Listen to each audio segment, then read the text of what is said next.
اور جس کے سینے میں گوشت میں لہو میں صلاحیت کر جائے وہ کیسے کافر ہو سکتا ہے؟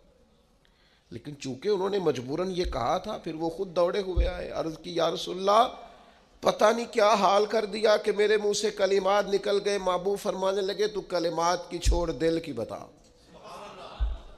دل کی بتا، تیرے دل کی کیفیت کیا ہے؟ عرض کی یا رسول اللہ دل تو ہر لمحے کے لیے ایمان پر مطمئن ہے۔ تو محبوب نے فرمایا کوئی بات نہیں، پھر جان بچانے کے لیے ایسا کرنا پڑے تو حرج، کوئی ڈٹ جائے نہ کفر کرے تو اعلیٰ شہید ہے، لیکن اپنی جان بچانے کے لیے کسی نے مجبور ہو کر صرف زبان سے یہ کلمات کہہ دیے تو حرج۔ حضرت عمار کا مسئلہ تھا نا، ایک ایماندار کا مسئلہ تھا نا، اور بندہ وہ ہے جس کی رضا رب کی رضا، جس کی ناراضگی رب کی ناراضگی۔